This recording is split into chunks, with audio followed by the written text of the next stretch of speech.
Hello students, आज का हम लोगों का टॉपिक है behaviour of conductor in electric field.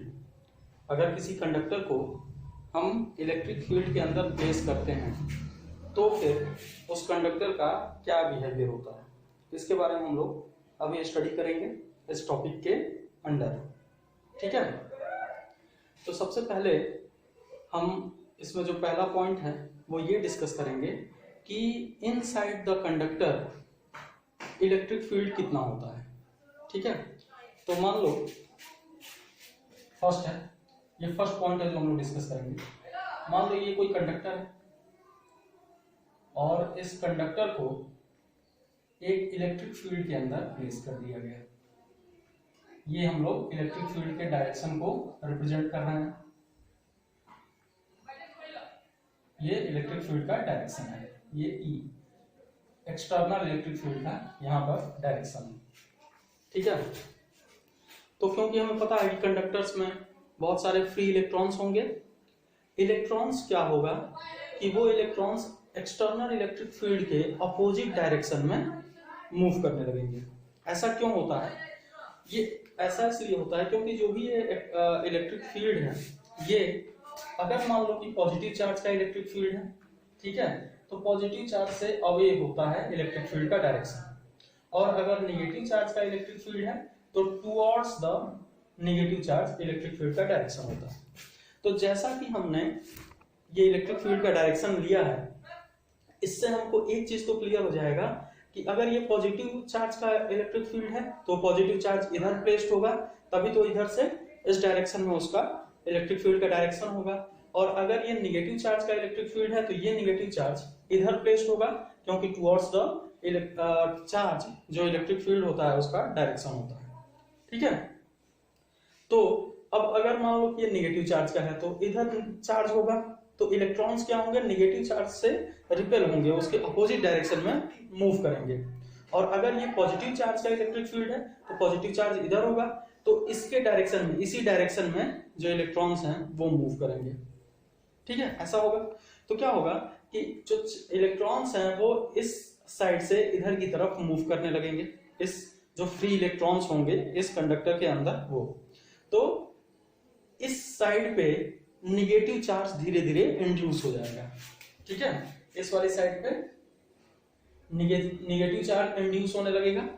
ठीक है, और इक्वल पॉजिटिव चार्ज जो है वो दूसरे साइड पे इंड्यूस होने लगेगा। अब ऐसा क्यों होता है कि इक्वल पॉजिटिव चार्ज इंड्यूस होने लगेगा?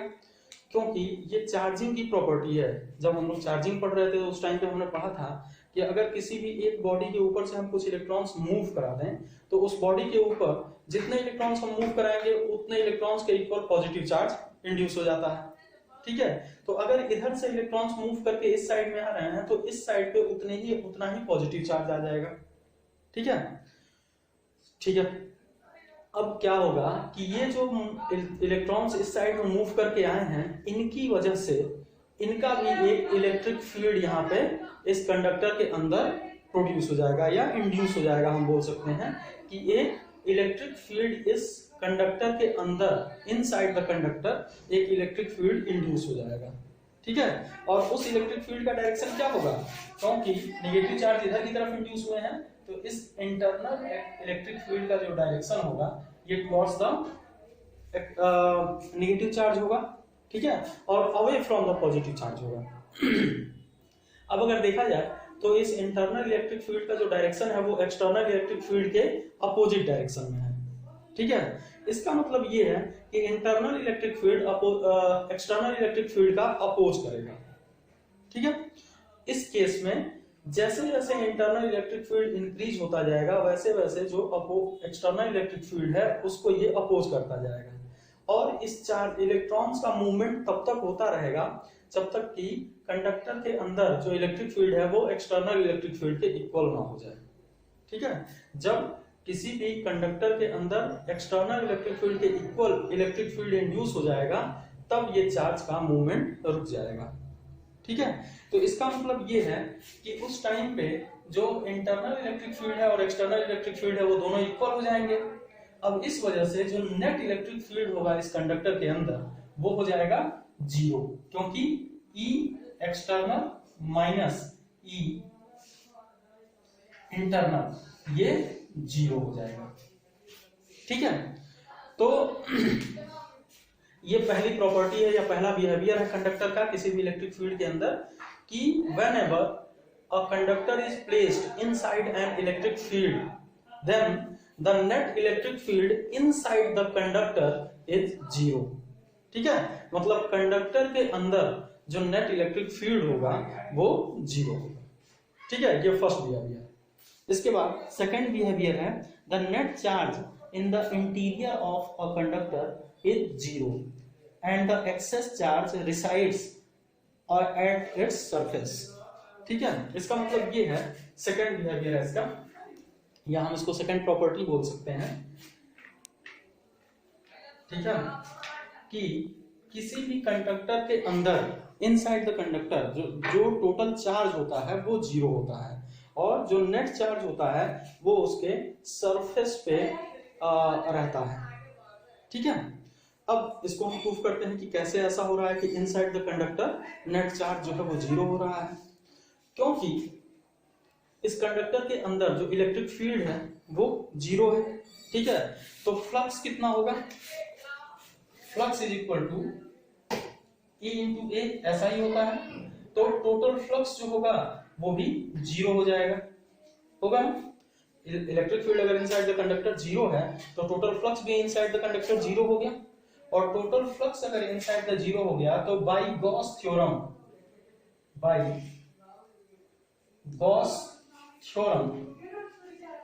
हमें पता है कि flux is equal to Q upon epsilon naught. ठीक, मतलब किसी भी क्लोज सरफेस का जो फ्लक्स होता है वो उस सरफेस में टोटल चार्ज का 1 अपॉन एप्सिलॉन नॉट का मल्टीपल होता है। ठीक है, तो फिर अगर यहाँ पे फ्लक्स 0 है, फ्लक्स इज इक्वल टू 0, ठीक है, तो 0 is equal to Q upon epsilon naught. अब ये एप्सिलॉन नॉट क्या है, ये तो परमिटिविटी है फ्री स्पेस की। ठीक है, ये इनफाइनाइट या 0 नहीं हो सकता, इसका तो एक कांस्टेंट वैल्यू है जो हमें पता है। ठीक है, तो इसका मतलब ये है कि Q जो होगा वो 0 होगा। तो यहां से ये प्रूफ होता है कि the net charge inside a conductor is equal to 0। ठीक है, जो नेट चार्ज होगा वो कंडक्टर के अंदर 0 होगा और जो टोटल चार्ज होता है वो कंडक्टर के आउटर सरफेस पे रिसाइड करता है। रिसाइड करने का मतलब वहीं पे प्लेस्ड होता है या फिर वहीं पे हमें मिलेगा। ठीक है, तो ये दो बिहेवियर हो गया हमारे कंडक्टर को अगर हम प्लेस करते हैं किसी भी इलेक्ट्रिक फील्ड के अंदर तो। ठीक है,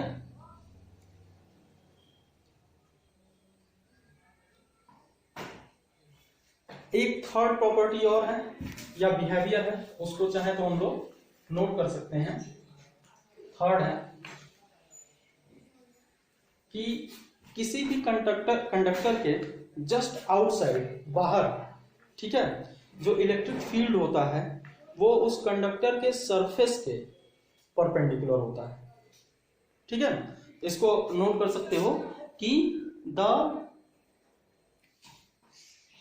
the electric field is perpendicular to the surface of a conductor just outside the conductor।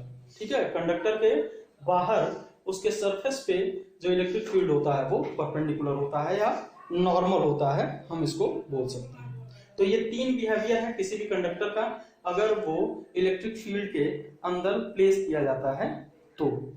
ठीक है।